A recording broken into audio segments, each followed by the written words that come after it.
Bienvenue sur Kivu Connect Info, votre source d'information fiable et immédiate pour ce 24 mars 2026.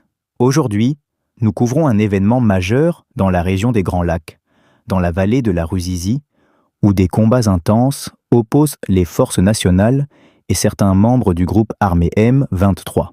Cette attaque ciblée contre les positions burundaises à Kiliba a provoqué une situation très tendue sur le terrain, affectant directement les populations civiles et la sécurité régionale. Nous vous proposons un compte-rendu détaillé et approfondi afin que vous puissiez comprendre pleinement les développements récents et leurs conséquences sur la vie quotidienne des habitants.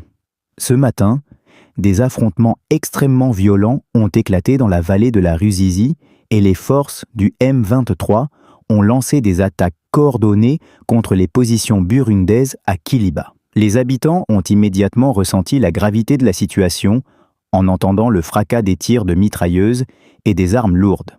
Selon les témoignages, les combats ont commencé dès les premières heures du jour et ont rapidement plongé la zone dans la confusion et la panique. Les populations civiles ont été contraintes de chercher refuge dans des maisons, des bâtiments publics et des zones supposées sécurisées. Certains ont été blessés par les tirs croisés et d'autres ont été forcés de fuir avec leurs familles pour éviter les impacts directs des balles et des explosions. Les routes principales ont été bloquées temporairement par des mouvements de troupes et des véhicules militaires, ce qui a rendu les déplacements extrêmement difficiles pour les civils et les équipes humanitaires. Les forces burundaises et les FARDC ont immédiatement engagé des contre-attaques pour contenir l'avancée du M23 et sécuriser les positions stratégiques dans Kiliba et ses environs. Les soldats burundais ont été déployés aux points sensibles et des postes de contrôle ont été installés pour réguler les mouvements et protéger les civils. Malgré ces mesures, les assaillants du M23 ont utilisé des tactiques de guérilla, frappant rapidement et se retirant dans des zones difficiles d'accès, ce qui a prolongé les affrontements. Des habitants ont décrit une atmosphère de peur constante, avec des tirs résonnant à travers les collines et les vallées. Les enfants et les personnes âgées ont été les plus affectés, certains étant incapables de se déplacer sans assistance. Les équipes locales de secours et d'aide humanitaire se sont activées pour fournir des soins médicaux aux blessés, distribuer de l'eau et des vivres aux familles déplacées et sécuriser les zones où les combats étaient bien moins intenses. Les images diffusées sur les réseaux sociaux montrent des civils cherchant désespérément un abri, des explosions intermittentes et des véhicules militaires en mouvement. Les habitants sont priés de rester dans des zones sûres et de suivre les instructions des autorités militaires et civiles. Les déplacements non essentiels sont fortement déconseillés et des mesures de sécurité supplémentaires ont été mises en place pour limiter les risques pour la population. Le M23, par ses attaques, semble vouloir créer un climat de peur et tester la résilience des forces armées locales. L'objectif est de désorganiser les positions burundaises et d'affaiblir la sécurité régionale afin d'exercer une pression sur les autorités locales et internationales. La coordination entre les FARDC et les forces burundaises est donc cruciale pour maintenir l'ordre et protéger les civils.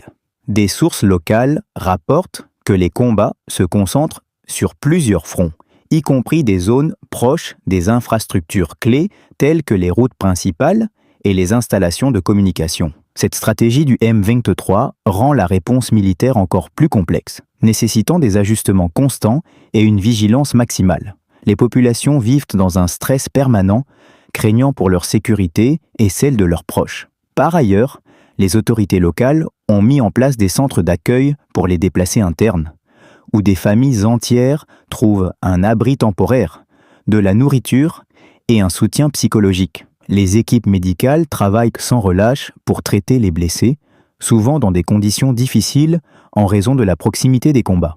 Le climat est particulièrement tendu et l'incertitude plane sur la durée de ces affrontements. Des rapports préliminaires indiquent que le M23 pourrait continuer ses attaques dans les heures à venir, ce qui oblige les forces nationales à rester en alerte maximale. La surveillance aérienne et les patrouilles au sol sont intensifiées pour anticiper tout mouvement hostile et éviter une escalade de la violence. Les civils sont appelés à coopérer pleinement avec les autorités et à signaler tout mouvement suspect ou activité inhabituelle. La communication entre les autorités locales, les FARDC et les forces burundaises est essentielle pour prévenir des pertes humaines supplémentaires et contenir l'expansion de l'attaque. Enfin, bien que la situation soit critique, les efforts conjoints des forces de sécurité et des équipes humanitaires montrent un engagement clair à protéger les populations et à maintenir un minimum de stabilité dans la vallée de la Ruzizi. La vigilance, l'information fiable et la prudence restent les clés pour traverser cette crise.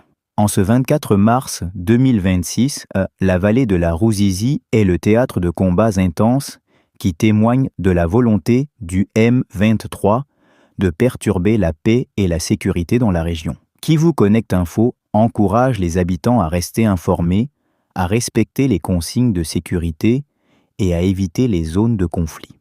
Nous continuerons à suivre l'évolution de cette situation critique et à fournir des informations fiables et actualisées en temps réel.